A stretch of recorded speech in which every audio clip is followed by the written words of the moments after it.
Halo semuanya, selamat bertemu kembali di video pembelajaran pengantar ERP SAP 01 Fundamental. Kali ini kita berada di unit logistik. Dan saat ini kita akan masuk ke exercise 41. Dan sebelum masuk ke exercise ini, maka Anda harus memastikan transaksi di minggu kemarin atau di minggu lalu sudah selesai sepenuhnya. Karena material yang Anda gunakan adalah material yang Anda sudah create di minggu lalu. Jadi jika materialnya belum ada, harus dibuat terlebih dahulu agar boleh melanjutkan exercise 41 ini. Nah, kali ini diasumsikan Anda adalah seorang buyer yang diminta oleh sales department untuk membeli 10 slugs for spiral, dan itu nanti akan kita tampilkan nomor PO-nya atau purchase order-nya. Dan moving lagi ke exercise 42, nanti kita akan melakukan GR atau goods received, dan ditutup dengan exercise 43 untuk posting invoice verification melalui logistic invoice verification. Nah, itu saja kira-kira yang menjadi inti dari transaksi kita di minggu ini, dimulai dari exercise 41. Dan saya mau notice kembali, batch yang saya gunakan adalah batch P, jadi tolong disesuaikan, dan material saya itu adalah T-MM P pagar-pagar. Dan vendor yang akan kita pakai hari ini adalah Baltus P pagar-pagar. Jadi harap disesuaikan dengan batch masing-masing dan nomor urut masing-masing. Dan untuk unit logistik ini, khususnya di modul pengadaan, maka kita akan bermain-main dari part menu logistik, kemudian masuk ke materials management. Jadi boleh diperhatikan penuh exercise dan juga solution yang sudah tersedia di dalam. Nah, mungkin boleh saya pandu dari yang pertama, dari logistics, materials management, lalu aksesnya di purchasing. Kemudian karena kita mau create PO, maka tiketnya adalah MA21N dengan kondisi vendor supplying plan noun. Nah, di sini ada dokumen overview on, ini boleh di hide, boleh juga di show, boleh di expand, dan boleh juga dibuka kalau memang dibutuhkan, dan isiannya adalah informasi yang berhubungan dengan dokumen kita. Dan ada 3 area di halaman PO screen, ada area header, item, dan item detail, seperti yang sedang saya klik baru saja. Dan informasi vendor akan dientrikan di atas, saya inputkan Baltus P pagar-pagar, kemudian enter. Di sini kamu akan diminta otomatis isian purchase groupnya apa, atau purchasing groupnya itu siapa. Berarti dientrikan saja dengan klik OK. Kita entrikan dengan baik dan benar sesuai data di buku kita. Di sini dia mintanya 1000. Kita pakainya kemarin adalah B pagar-pagar seperti itu. Jadi sebenarnya boleh disesuaikan kembali sesuai kebutuhan ya, seperti itu. Dan untuk area itemnya kita akan coba mengentrikan itemnya, tapi tidak perlu manual. Jadi kemarin ada indeks 10 ya, saya bilang itu di skip saja dan akan otomatis terentry oleh SAP. Nah, material yang kita gunakan seperti yang tadi saya sudah sampaikan, kita pakai T-MM P pagar-pagar. Dan saya punya material tersebut. Kalau sudah benar dan di enter sekali, maka hasilnya akan sesuai dengan nama yang sebelumnya sudah kita entry di MM01.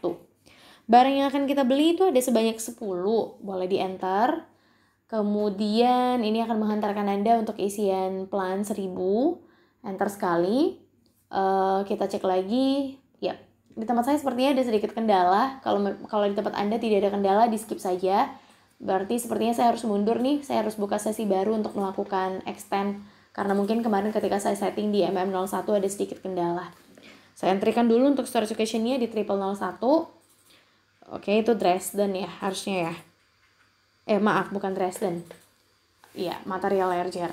Oke, saya buka sesi baru di MM01 untuk extend. Ini tidak perlu diikuti, ini hanya bagi yang bermasalah saja. Kebetulan saya ada masalah di accounting-nya.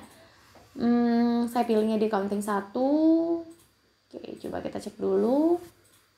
Kayaknya saya ada salah copy dari plan. Saya coba tes di plan 1000, di copy dari 0001 ya. Enter. Ya, sudah di extend. Kita coba cek dulu. Kalau belum disimpan seharusnya nggak bisa ya. Jadi kalau misalnya saya enter, dia masih tetap ada keterangan salah, no commitment, dan bla bla bla. Jadi kalau misalnya menemukan hal seperti ini, dimungkinkan untuk menghapus line seperti yang saya lakukan dengan tombol hapus di bawah. Nah, jadi kalau misalnya pengaturan di area extend-nya belum diupdate, maka tetap tidak bisa disimpan. Dan halaman PO-nya gagal, tidak bisa diakses. Artinya saya harus kembali ke MM01 kembali agar bagian accounting-nya bisa digunakan. Seperti itu ya. Jadi pesannya sama ya. Jadi kalau misalnya hanya diedit tapi tidak disimpan, maka tetap sama. Perubahannya tidak akan terbaca. Seperti itu. Ya, jadi itu di bagian purchase order. Sekiranya nanti Anda menemukan beberapa error, coba dibaca pesan errornya apa, kemudian dicari masalahnya. Nah, saya kembali ke bagian material tadi. Saya simpan dulu untuk melihat perubahan dan nanti akan ada keterangan materialnya sudah created. Seperti itu. Saya coba hapus semuanya. Coba kita hapus. Sebentar, salah klik. Kita hapus. Boleh mulai ulang dari awal deh, biar nggak ribet ya. Oke, entrikan materialnya tadi. Kemudian, ya saya jadi lupa isian purchasing group adalah yang paling basic. Kita entry dulu.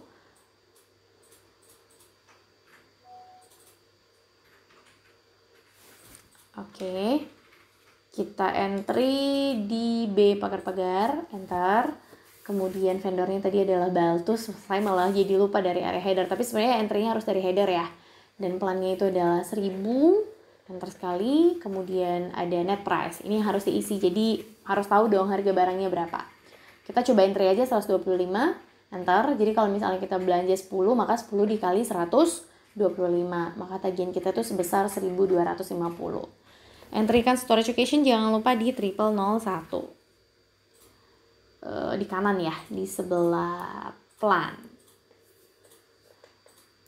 Oke, coba saya cek dulu material, quantity, net price, kemudian oke, plannya di Hamburg, kemudian storage location-nya ada di kanan.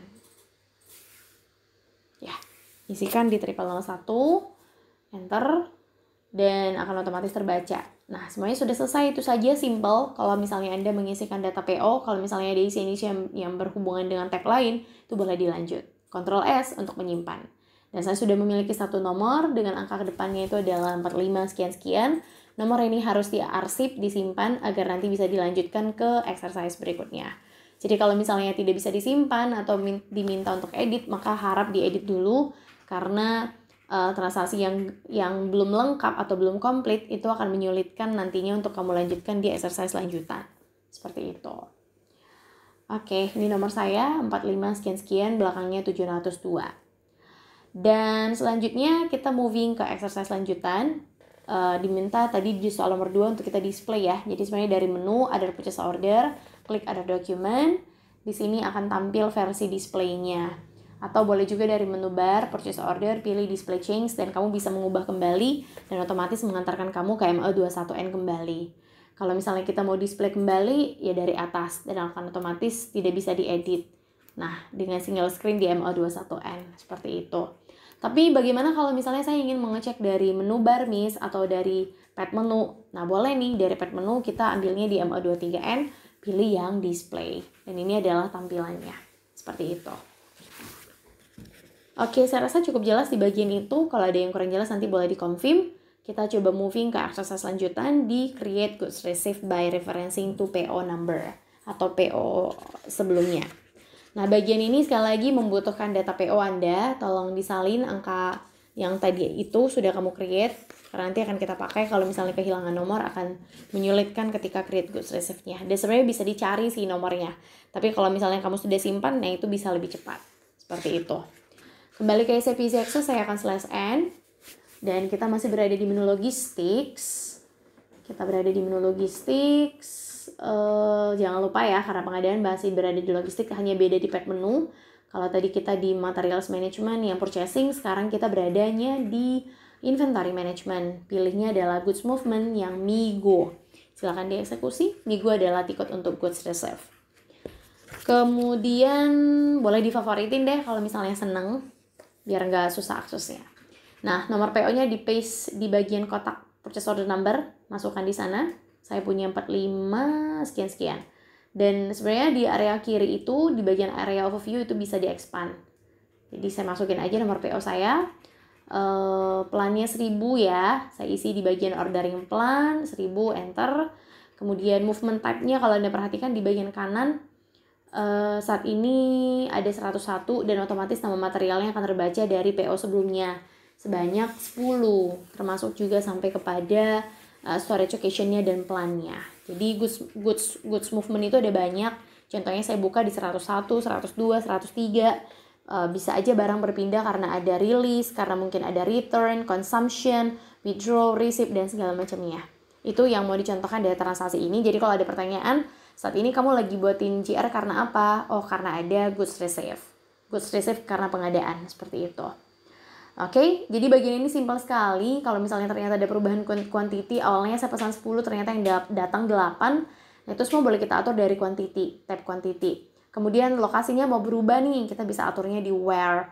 Atau ternyata ada unloading point, nah kita boleh tambahkan di where. Seperti itu, dan kasus kita ini sudah benar.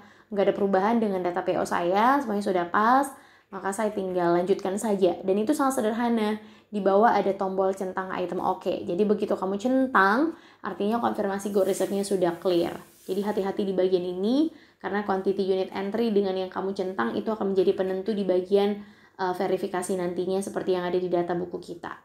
Nah, saya centang item OK, kemudian save untuk mengakhiri.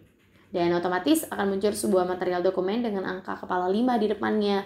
Dan ini juga wajib diarsip karena nanti akan dibutuhkan. Seperti itu. Oke, mudah-mudahan Anda bisa mengikuti sampai di bagian ini. Dan saatnya kita arsip dulu agar bisa moving ke transaksi di exercise lanjutan. Dan untuk display ini sekarang ya caranya sama. Kalau tadi kita masih pakai ME21N, maka kalau misalnya mau ngecek status itu di ME23N ya. Nah, nanti kita perhatikan di tempat yang berbeda di lab. Sekarang masuk di exercise logistiknya untuk invoice verification-nya. Kita menggunakan referensi nih 234 pagar-pagar pakai nomor kalian sendiri. Lalu barangnya sepertinya dikenakan pajak. Boleh kalian baca di modul, sepertinya di sana ada keterangan. Mungkin saya langsung pandu ya. Dari /n masuk ke logistics, tapi kali ini kita berada di pad yang berbeda. Boleh juga Anda merujuk ke buku solution atau materi solution.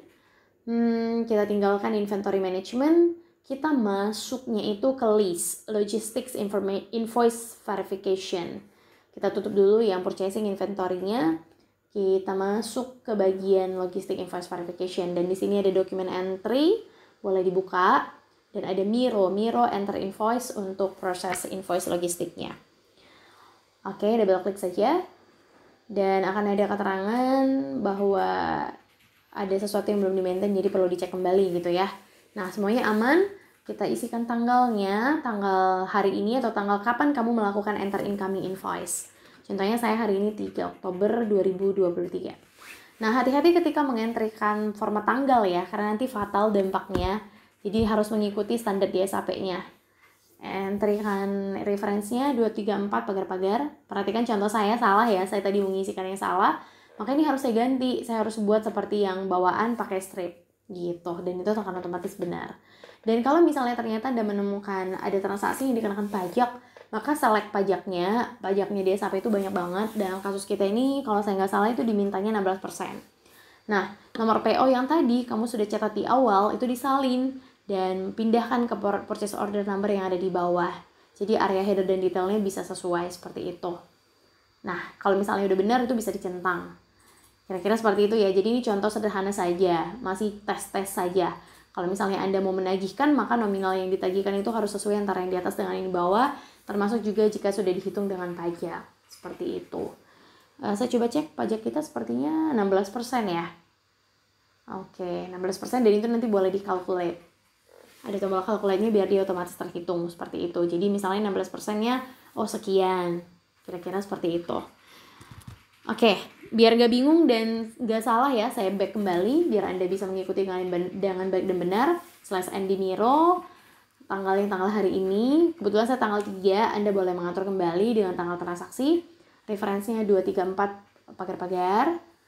Lalu masukkan nomor PO-nya, enter sekali, dan pajaknya 16%, jangan lupa, dan langsung dikalkulate.